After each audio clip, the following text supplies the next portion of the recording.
Hello and welcome to the Big League. As always, Connor Somerville alongside Aiden Sullivan. And today we are extremely excited to be joined by a former Ryerson graduate, which I didn't realize until looking at his Twitter profile, a member of the PHWA and the web editor for the Hockey News, Steven Ellis. Steven, Aiden, how are you two doing? Steven specifically, how was the Top Prospects game? Oh, that was fun. Well, thanks guys for having me on. The Top Prospects game was cool. I've never been to the Kitchener rink, so it was kind of nice. And I gotta say, give a shout out to the media food. A lot of times at media events, you get like dried chicken or cold sandwiches. No, this was a pulled pork sandwich. It was great. It was awesome. It was awesome. However, I feel bad if there were any vegan media members, which being a vegan and being a media member doesn't really work. I could tell you that there's too many meat related things. But yeah, that was cool. Cool seeing Shane Wright play again. Cool seeing Matt Savoy, a guy I've been watching for 4 or 5 years, finally seeing him in person. So that was cool. Yeah, no, that's something you haven't been able to do for a long time. Yeah. Well, like I was saying to Ryan Kennedy, who I was with, like he and I'd go to a ton of games all the time. And it's like, that's the first game that he and I had been in the same rink since the last time there was the CHL Top Prospect game in 2020. And it's been nice. Like I've probably overloaded myself with going to games. I've been to between AHL, OHL, Top Prospects, outdoor games. I've been to about 15 games in the last 3 weeks. But I say that knowing I didn't go to a game for like a year. So like it could be way worse. Just overloading yourself, trying to make up for all the missed games from the last 2 years when you couldn't go.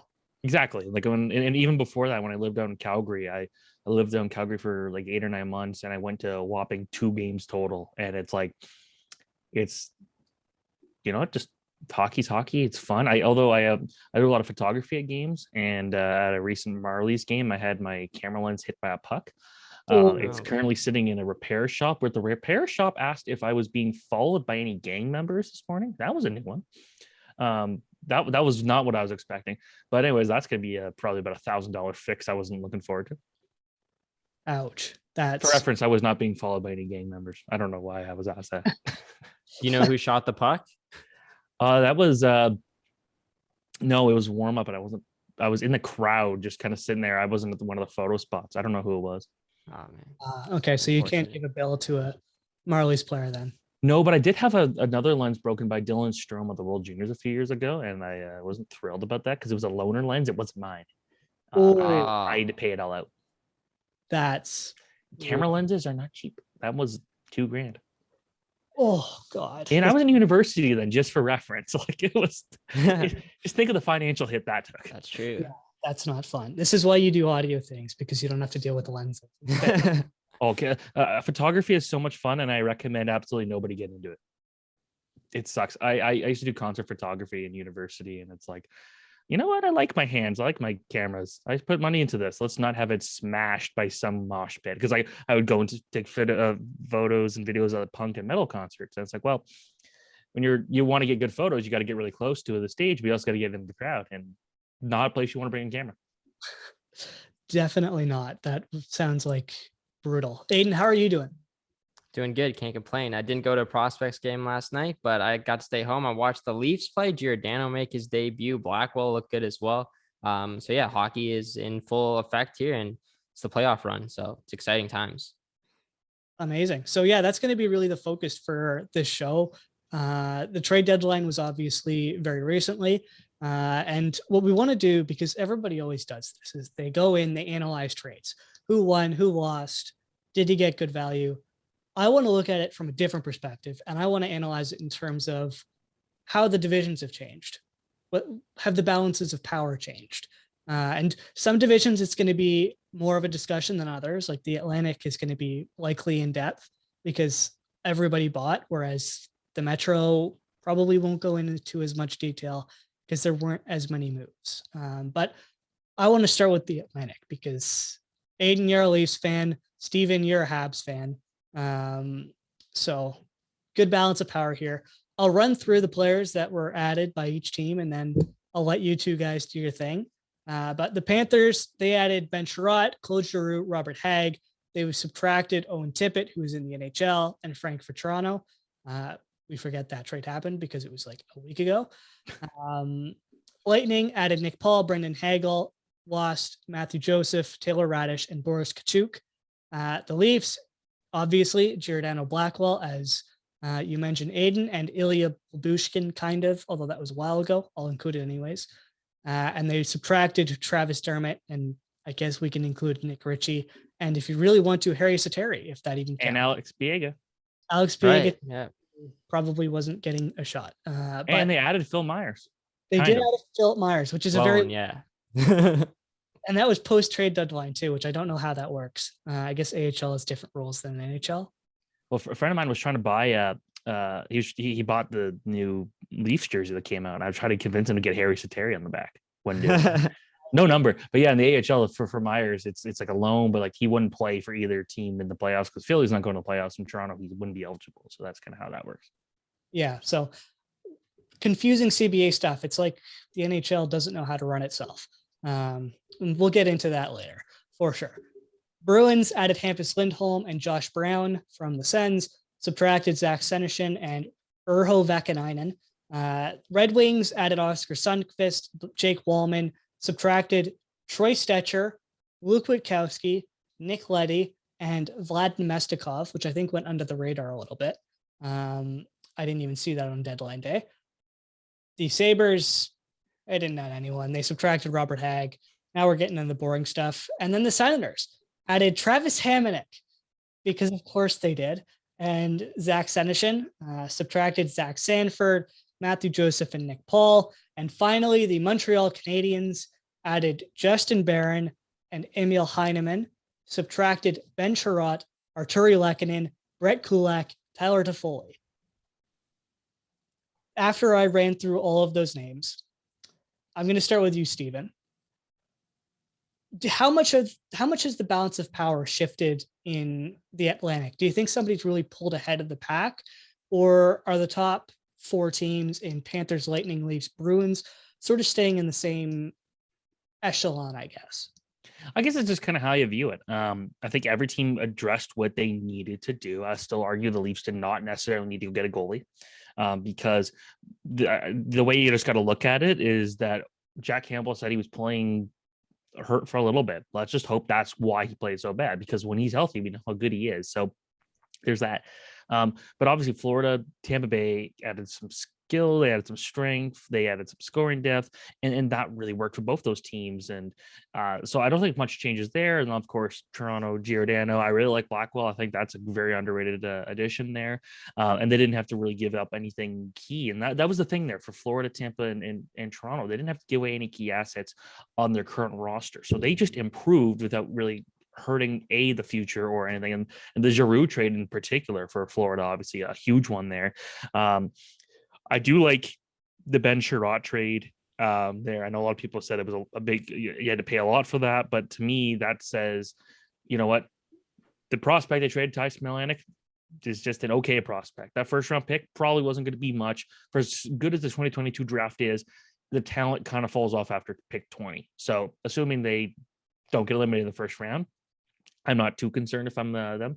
And then you look at like, I think overall, just those power brokers really made decent moves without hurting themselves. And I think that's really important. Boston, I thought, would have probably traded Jake DeBrusk. It would have been tough to say whether trading him would have made that team better or not. But for me, it's all Florida, all Tampa, all Toronto. Those are the three teams that got better without really giving anything up of note. And that's all you can ask for in a trade deadline. And Aiden, I want to ask you now, what about the bottom teams? Red Wings, Sabres, Senators, Canadiens. Did anybody get markedly worse to sort of separate themselves from the pack in terms of tanking? I would say that all of these teams obviously didn't make any additions. They wanted to get worse, and they sold a lot of their players that were eligible to be traded, or were on the block, I guess, and were candidates to be traded. So I don't know if there was a team that got significantly worse because of the deadline, but I do like some of the moves that a team like the Ottawa Senators made, for example, bringing in a guy like Matthew Joseph. I think that trade is kind of sneaky because Joseph is a guy He was on Tampa Bay playing like fourth line minutes, and now he's going to come to Ottawa, maybe get a shot in the top six. He's still very young. He's got a lot of speed. I think he could definitely help their team out in the future. And giving a guy like Paul, who wasn't really in their plans, and Tampa could have used him for the playoff run. I think that just made a lot of sense for them. But yeah, teams like Detroit, Buffalo didn't really do anything. But I think Detroit just wanted to unload some of their guys that can still score for them, like Nicoletti on the back end. He's obviously one of their best defenders. They want to give the reins to Moritz Seider now, and he can play, most of the minutes, if not all the minutes, for a defenseman. And then Nemestikov unloading him as well. So I think the standings kind of stay the same. Like even for the top tier teams, it seemed like everyone got better in the top tier and then everybody got worse in the bottom. So I don't see a big shift in the reins at all. I really like what Tampa did for the third line, Paul, and adding Brandon Hagel, kind of like that Blake Coleman, Barkley Goodrow replacements. So I really like that third line. The Florida moves, I like Giroux. I think they did pay quite a bit. Same thing with Ben Sherratt as well. I don't think they're major as they were made out to be. And then Boston, Hampus Lindholm, wasn't really expecting that as well. I would have liked them to do something on forward as well to improve that like bottom six. But every team got better. I like what the Leafs did with Giordano. I like Blackwell. Would have liked to see them maybe get another depth forward. But I agree with Steven about the goalie situation. I don't think they had to go out and get a goalie. They have, a decent amount of depth, and they seem to trust Jack Campbell. So I don't see a big shift at all in the Atlantic. It kind of stays the same, and it's going to be a dogfight. And to add to that, the goalie things, like if you didn't get Fleury, who could really get like the Harry Sateri story is funny. He was not going to, he at best is an okay backup goalie. So he was not like, he played like 9 games in like a decade in the NHL, or a decade, I should say. So not exactly someone I really think would make a difference. So if you weren't able to get, like for me, if they were going to get a goalie, keep Joseph Woll in the minors, put Shilgren back in the minors, and go get like Craig Anderson on cheap and bring him in as that veteran guy who can fill in and not having to throw your young guys to the wolves heading into the playoffs.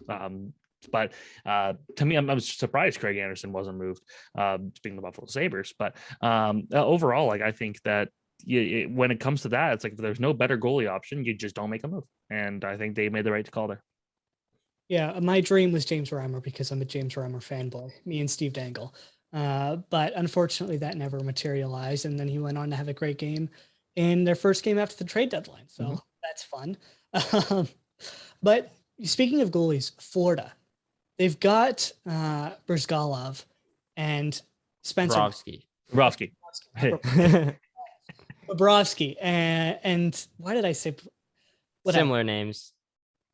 Do you Same think country should have looked at upgrading their goaltending? Because Bobrovsky is sketchy at best. He's really hit or miss. For me, if you're looking at Florida, I like when he's really good, he's very good. And for a lot of the top of the season, he was top 5, top 10 goalie. And while it's not been sunshines and rainbows, you still got Spencer Knight, who's pretty good. Florida's a team that maybe could have gone out there and got an extra body, but is it worth trading an asset when teams know, hey, third goalies are becoming a thing where you got to really concentrate on that now. We'll raise the price of that. And it's like Florida didn't necessarily need it. So Bobrovsky has these moments of being really, really, really, really good in important situations. We've seen where he's been a difference maker in the playoffs. I'm not too worried about their goaltending there. Is it maybe their weakest position? Arguably, but it's also the position that we've seen this year at multiple points be the best position on that team. So for me, the Panthers, I'm not too worried about their goaltending situation. Bobrovsky, shaky at best, 100%. I could argue that, or it could be argued. But look at how he was for big portions of the year. He was a not too crazy of a potential Vezina Trophy candidate before Shesterkin decided to become like Dominik Hasek Part 2.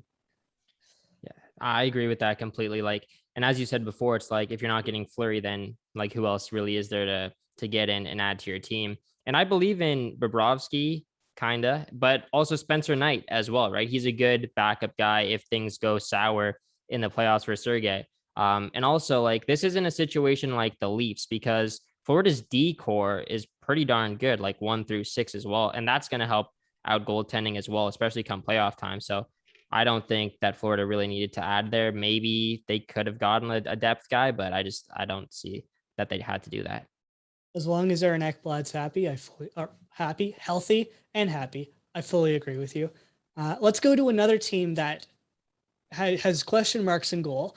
As Leaf fans, we both know that it's less than reliable in the Metro, specifically with the first team we're going to talk about in Carolina, who only added Max Domi and subtracted absolutely nobody from their roster. Pittsburgh, on the other hand, added Nathan Beaulieu and Ricard Raquel, while subtracting, interestingly, Zach Aston Reese and Dominic Simone. Interested on that one. The Rangers were very busy. They added Tyler Mott, Andrew Kopp, Justin Braun, and Frank Vetrano, while really subtracting nobody from their main roster. The Capitals added Marcus Johansson and Johan Larsson, while subtracting Daniel Sprong. The Blue Jackets, obviously, Max Domi. Islanders and Devils did literally nothing. And the Flyers added Owen Tippett, lost Claude Giroux, Justin Braun, and Derek Brassard. Did anybody take a big step forward, specifically probably Pittsburgh or the Rangers for you, Steven? Pittsburgh for sure. Ricard Raquel, that was the one team for me that made a lot of sense for Raquel to go to, because it's like, okay, well, you add a more legitimate winger, and like assuming Jason Zucker comes back, that team gets even better. So to me, that was a great one. But my favorite, Carolina had one of my favorite trade deadlines, because they know what they have. They got 90 points in the season. They added scoring depth without giving up anything. We know their defense could be good, and Freddie Anderson's been really good this year. And I know, like, a lot of criticism and maybe how he never really took the Leafs to a playoffs, but we also saw how good he was in Anaheim in the playoffs one year. But can you pinpoint a year where he was the reason the Leafs lost a playoff series? I don't think anyone can. He did have a tendency to allow a bad goal or two, but he would also sometimes be the best player on the team. When they were losing, it wasn't necessarily him.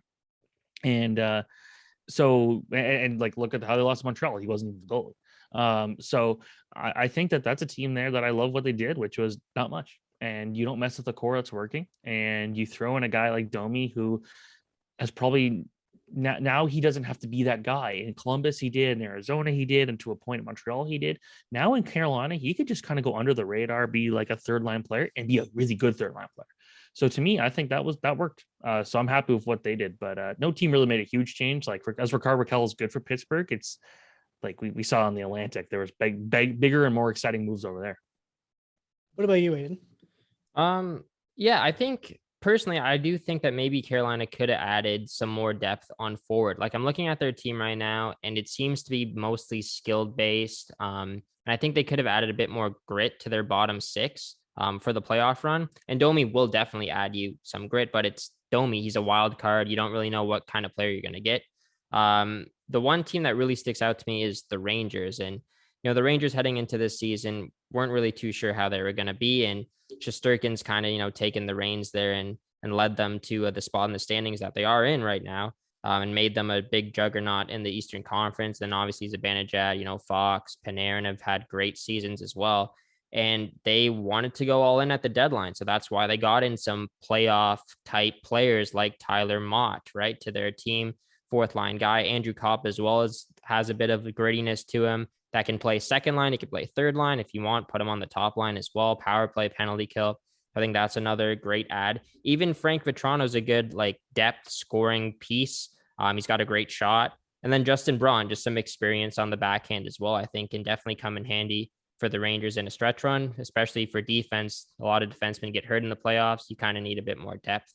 So I like the moves that the Rangers made in specific, and I think that they're a legit contender to even compete with a team like Tampa Bay in the Eastern Conference Final. And what about the Flyers? Do we think that they're now a bottom feeder, borderline draft lottery team for the rest of this season, or do you think they're still sort of hovering in the mediocre range?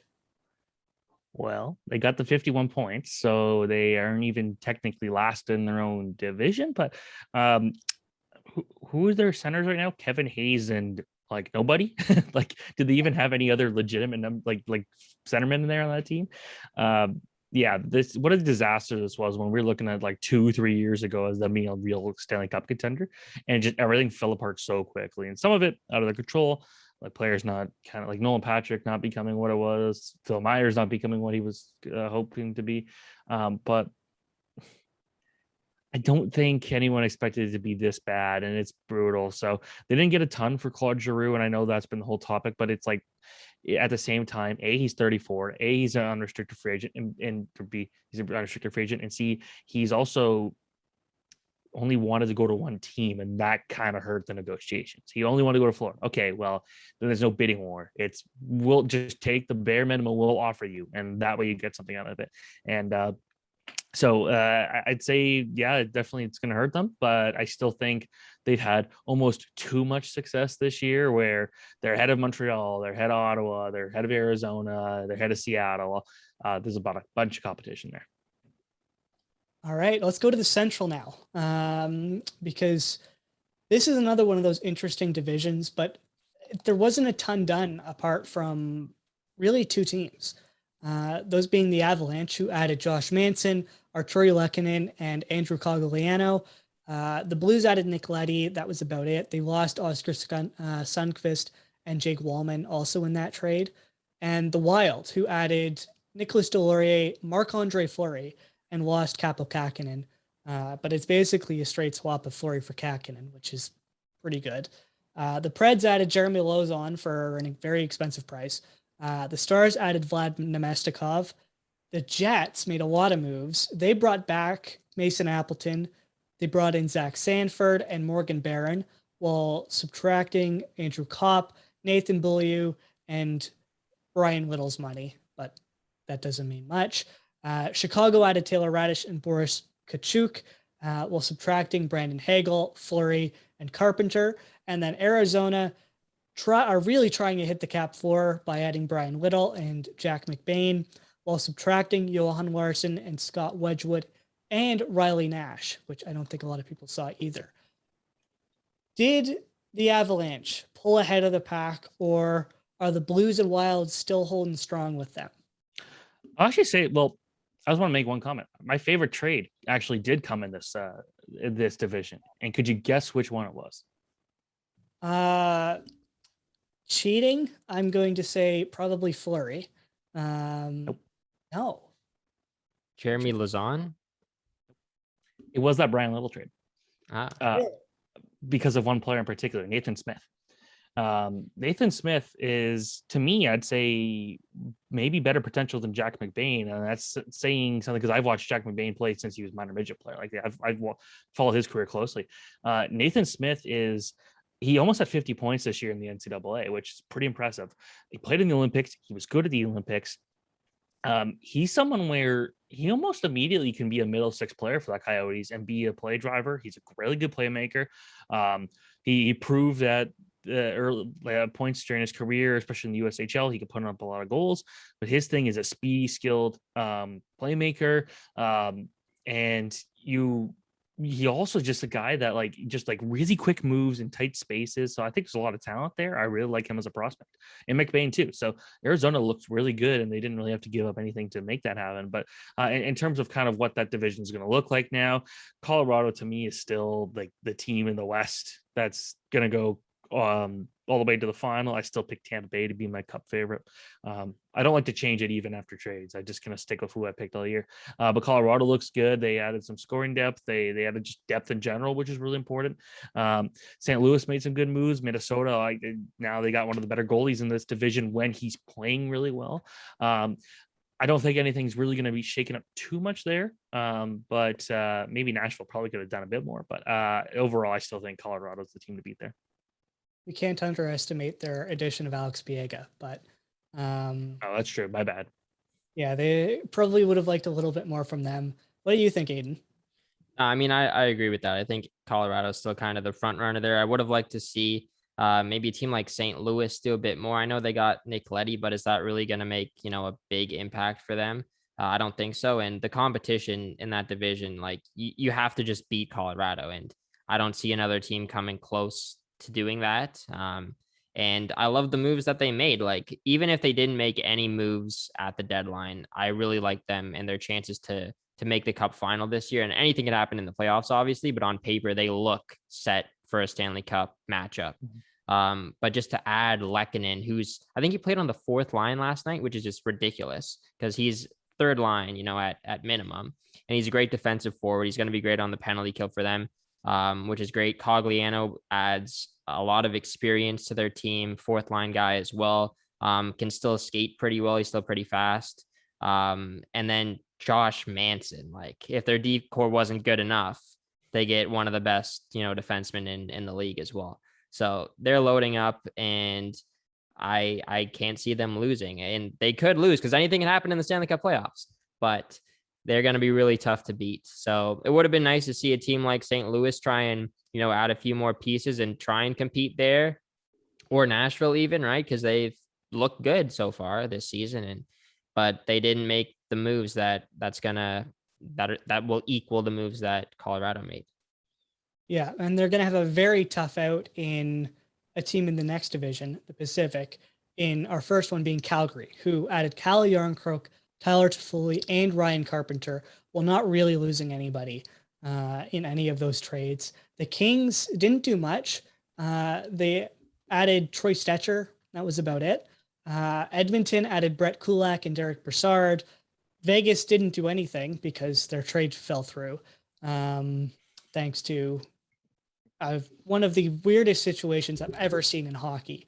I don't even know how to describe it. Vancouver added Travis Dermott and got rid of Travis Hamonic and Tyler Mott.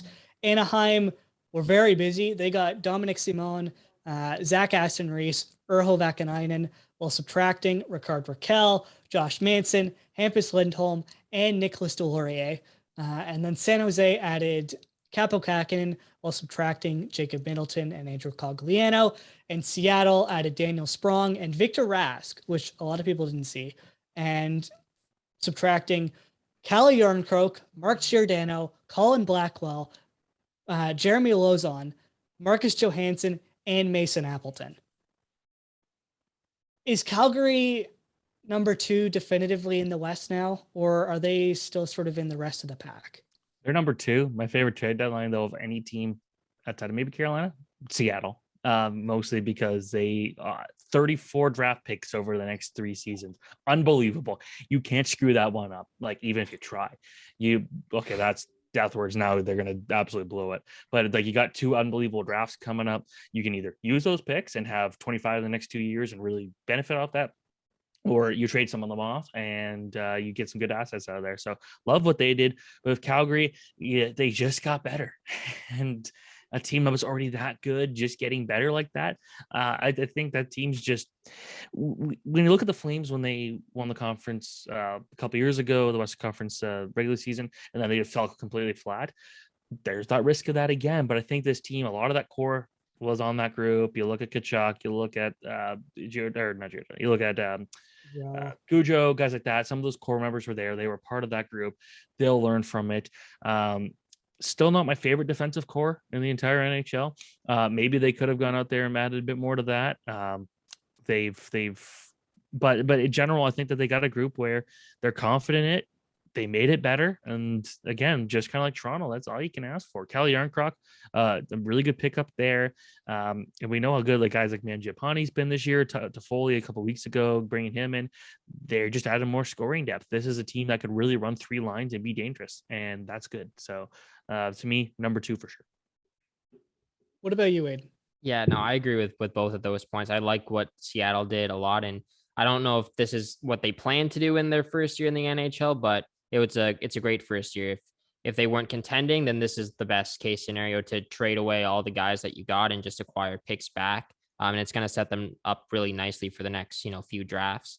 And then, Calgary loading up once again, and they have so much depth on their team now. And we've talked about this on the show before, and Connor knows my thoughts on Calgary. I still think that it's just going to come down to that top line. If that top line can perform in the playoffs or not, it's going to be all on them. And yeah, they got the depth and the decor is looking good, and they have Markstrom, and he could be a wild card for them too. We don't really know if he can, be that guy in the playoffs yet.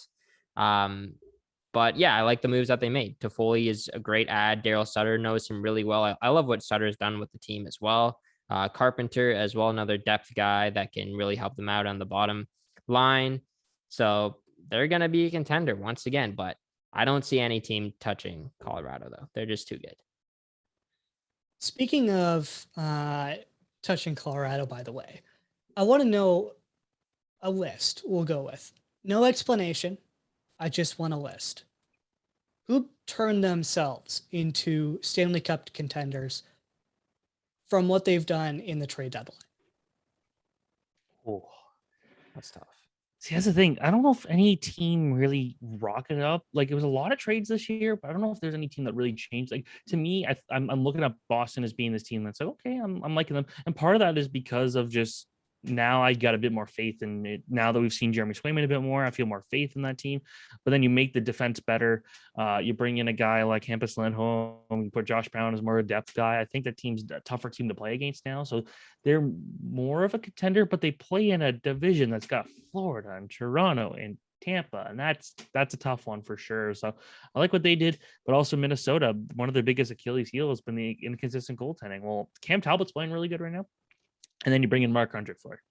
So to me, those are the two teams that I really like after the deadline in terms of just boosted their profile enough. That wasn't already like a contender or one of the top contenders. I don't want to throw like 8 or 9 teams out as contenders here. Yeah, I don't think there were too many teams that really kind of, boosted themselves enough at the deadline to make them legit contenders. And I would say for me, it's probably the New York Rangers. If they weren't already, I think that just adding, 4 guys to their team really helps their depth a lot. And I think I would look at them a bit differently after the deadline and see like, oh, they're actually like, they're really going for it, and they might win the conference. They might come out on top here. And yeah, I think Florida might be second in that category. We'll see how, Sharat does, if he lives up to what Florida wants him to be.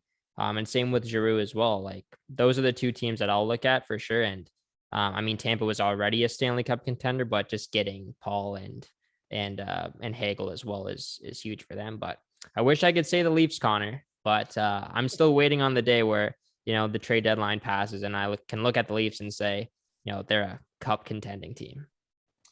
Yeah, we'll rue the day until that happens. But final question before we take off. Opposite. Who's now a draft lottery contender? Oh, who's a draft lottery contender? Philadelphia is definitely more of a contender than they were a week ago. That's my pick. All right, Aiden. I mean, Montreal, Ottawa, still, like, even though they didn't make that many moves, I still think those 2 teams are definitely near the bottom. Who's in last place right now in the standings? Is it Montreal? Yeah, Montreal and Arizona are tied for last. So, well, there you go. Steven, thank you so much for joining us. We really appreciate you taking the time out of your incredibly busy schedule. You can follow Steven on Twitter at Steven Ellis THN. That'll be linked in the description of this video. Subscribe to our YouTube channel.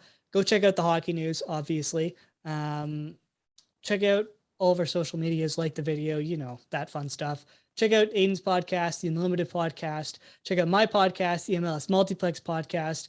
Check out the Hockey News podcast and the Staff and Graph podcast. Can you tell we do podcasts? Yeah, thank you so much for joining us, and we will see you with our next episode. Peace.